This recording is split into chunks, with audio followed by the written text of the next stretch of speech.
Hello mga ka-POM Ray, no? So gumagawa ako ng setup. Ito yung tinatawag na green PSW, no?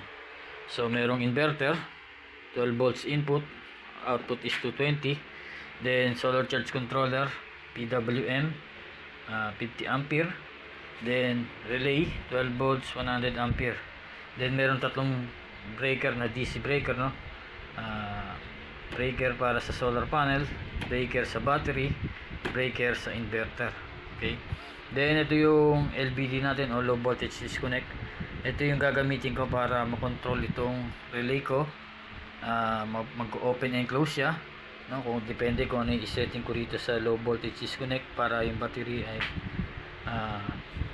maprotektahan at hindi ma-full discharge. Okay, then ito ang terminal nito ay nakasiris sa isang terminal ng inverter, yung positive side dito ko nilalagay yun, then papunta sa supply ng battery.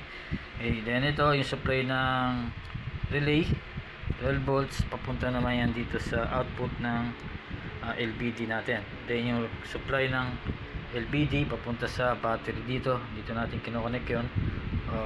Sa pagkakataong ito meron siyang separate, dito ko ilalagay yung supply ng LVD tsaka yung supply ng inverter.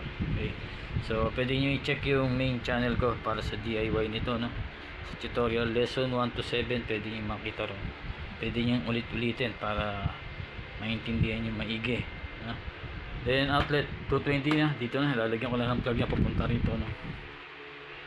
Then dito itong dalawang breaker, breaker ng battery papunta dyan. Then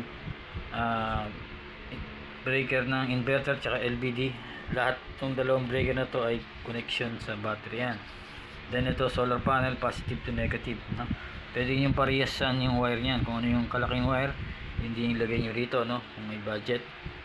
Kung wala naman, kahit ano yun, basta copper, walang problema. Okay, so yun lang mga ka-electrical, no? Mga ka-POM Ray. And so huwag nyo kalimutan mag-subscribe dito sa pangalawa kong channel, POM Ray Electrical, no? Salamat sa pagtitiwala. God bless.